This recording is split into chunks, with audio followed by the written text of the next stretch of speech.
बिस्मिल्लाहिर्रहमानिर्रहीम अस्सलाम वालेकुम। आज हम बहुत ही खूबसूरत डिज़ाइनर कुर्ती स्टिच करने जा रहे हैं। उसका फ्रंट बैक नेक बहुत ही खूबसूरत और सेम होगा।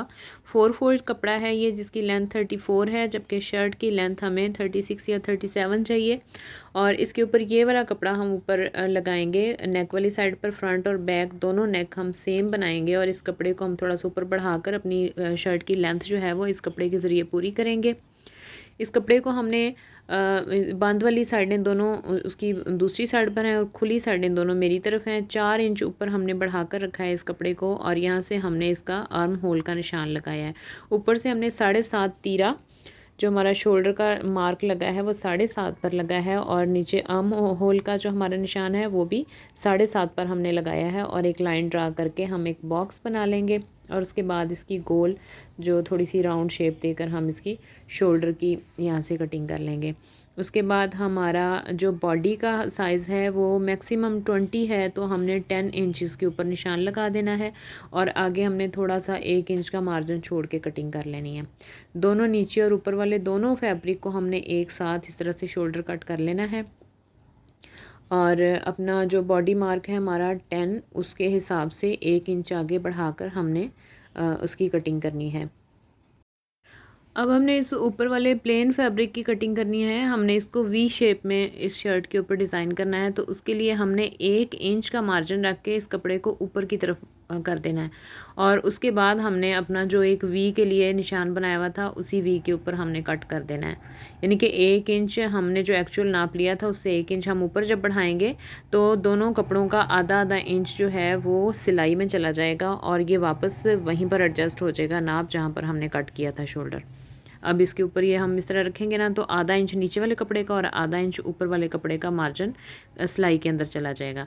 ये हमारी परफेक्ट कटिंग हो गई है शोल्डर की। अब हमने इसकी साइड से कटिंग करनी है, क्योंकि ये कुर्ता स्टाइल शर्ट है, इसमें फ़िटिंग नहीं होगी, इसलिए हमने इसकी कमर का नाप वगैरह नहीं लेना।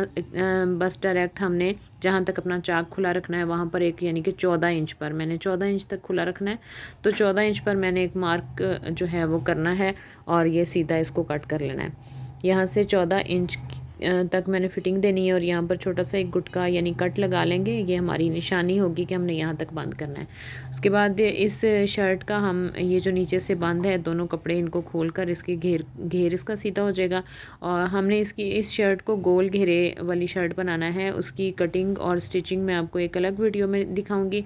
इस वीडियो में हम सिर्फ इसका जो नेक लाइन है, जो इसका गला है, फ्रंट बैक सेम गला, वो हम प्रिपेयर करेंगे। अभी हमने इसके फ्रंट और बैक दोनों कंधों की कटिंग सेम रखी हुई है, हमने अलग से कटिंग नहीं की है। थोड़ी सी मैं गोलाई दूंगी जिससे मेरी ये एक निशानी हो जाएगी कि ये मेरा फ्रंट है और ये मेरा बैक है, क्योंकि हमारा फ्रंट का गला जो है वो थोड़ा गहरा बनेगा और बैक वाला गला थोड़ा छोटा बनेगा इस वजह से। और ये जोड़ लगने के बाद बिल्कुल नेक प्रिपेयर होने के बाद फ्रंट वाले शोल्डर की यानी कि फ्रंट वाले कंधे की गहराई में थोड़ी सी और कटिंग होगी, वो हम बाद में करेंगे। अभी हम जोड़ लगाकर इसके ऊपर इस तरह से ये लेस लगा लेंगे और ऊपर जो हमारा प्लेन फैब्रिक है उसके ऊपर भी हमने ये थोड़ी सी बारीक लेस इस तरीके से लगा लेनी है।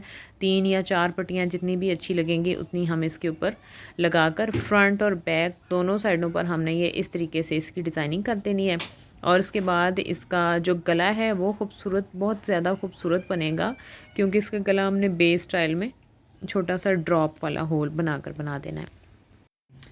अब जी हमारी कटिंग कंप्लीट हो चुकी है। अब हमने इसकी स्टिचिंग करनी है गले की। हमने ये फ्रंट और बैक दोनों जोड़ जो हैं वो इसके साथ लगाने हैं, लेकिन इस तरीके से अगर हम ये जोड़ लगाएंगे तो ये खिंचाव आ जाएगा या कान आ जाएगी, इसलिए हमने जो बारीक बारीक सी चेपी की 4 पट्टियाँ काटी हैं, ये हमने उल्टी साइड पर कपड़े के इस तरीके से आधे मार्जिन का आधे इंच का मार्जिन छोड़कर इस तरह से हमने ये पट्टियाँ चिपका लेनी हैं और जो फैब्रिक है वो चेपी की पट्टियों वाली साइड पर फोल्ड कर लेना है।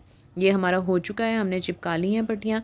और इसके सेंटर में जो कपड़ा था उसमें हमने एक छोटा सा कट लगा दिया है और कट लगाकर दोनों साइडों से कपड़ा चेपी के ऊपर फोल्ड कर दिया है।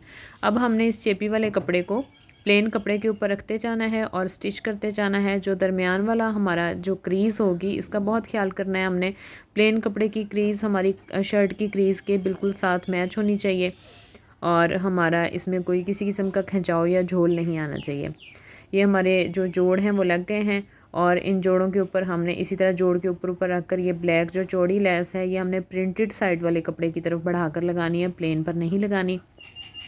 ये लगाने के बाद हमने उसकी नीचे वाली साइड पर भी एक और सिलाई पक्की कर लेनी है ताकि ये लेस उठी उठी या इधर उधर ना हो, ये फ़िक्स हो जाए कपड़े के ऊपर।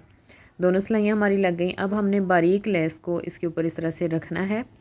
उसके लिए क्योंकि आगे पीछे ना हो जाए इसलिए हमने 3 इंच का मार्जिन छोड़कर लाइन ड्रा कर लेनी है और इस लाइन के ऊपर ऊपर हमने अपनी जो लेस है उसको लगा लेना है। ये हमने 2 इस तरीके से लाइनें लगानी है ताकि हमारे गले के लिए अच्छा खासा मार्जिन बच जाए। अगर बहुत ज़्यादा लेसें हम चिपका लेंगे तो फिर हमारा गला नहीं बनेगा, या फिर गला बनेगा तो फिर वो अच्छा नहीं लगेगा। इसलिए मैंने सिर्फ 2 पट्टियाँ बारीक लेसेस की इसके ऊपर लगानी है और जो मैंने लाइन ड्रा की थी उस लाइन के ऊपर ऊपर लगाऊंगी मैं एक सिलाई लगाकर, उसकी दूसरी साइड से फिर दूसरी सिलाई भी लगा दूँगी।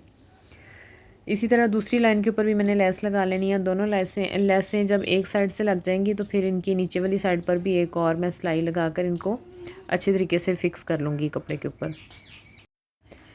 जिस तरीके से हमने ये लेस लगाई है बिल्कुल इसी तरह से हमने अपने कमीज़ के बैक पार्ट पर भी यही तीनों लेसेस चिपका देनी है। पहले हमने उसको स्टिच करना है, उसके बाद ये चौड़ी लेस लगाकर दोनों बारीक पट्टियाँ लेस की लगाकर डबल सिलाई के साथ उसको अच्छी तरह से फ़िक्स करके फिर हमने इस तरह से दोनों पार्ट तैयार कर लेने हैं। उसके बाद हमने इसका फ्रंट और बैक का चेपी के ऊपर गला तैयार करना है। ये हमने 2 सेम एक जैसे ड्रॉप होल बे शेप में गले तैयार कर लिए हैं और ये हमने फ्रंट और बैक दोनों शर्ट के पार्ट्स के ऊपर इनको स्टिच कर देना है।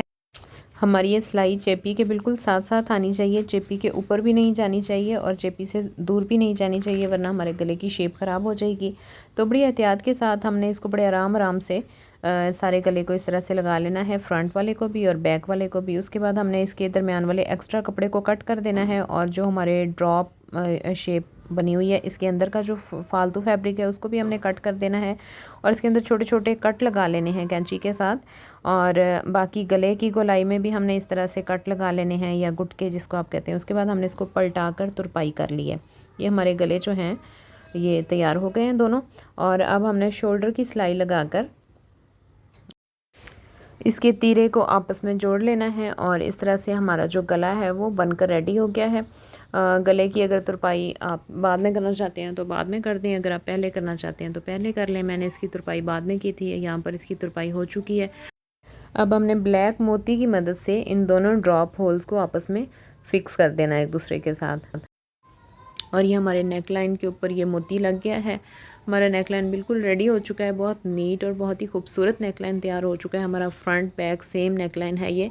आपको ये वीडियो कैसी लगी और आपको ये नेक का डिज़ाइन कैसा लगा? अगर आप इसी तरह की मज़ीद और बहुत सारी वीडियोस देखना चाहते हैं स्टिचिंग की और स्टाइलिंग की, तो आप मेरे चैनल को विज़िट कीजिए और मेरे चैनल को सब्सक्राइब कीजिए और इस वीडियो को लाइक और शेयर करना मत भूलिएगा। इसी कमीज़ के हमने बहुत ही खूबसूरत बाजू और इसका गोल दामन बहुत आसानी के साथ दामन को गोल फोल्ड करने का मैंने तरीका भी सिखाया और लेस अटैच करना भी बताया है। मेरी नेक्स्ट वीडियो उसके लिए भी वेट कीजिएगा और मेरी वीडियो को लाइक कीजिएगा, कमेंट में ज़रूर बताइएगा कि आपको ये डिज़ाइन कैसा लगा। अपना और अपनों का बहुत सारा ख्याल रखिएगा और इसी तरह की और किसी यूज़फुल वीडियो के साथ बहुत जल्द आपके साथ मुलाकात होगी। अल्लाह हाफिज़।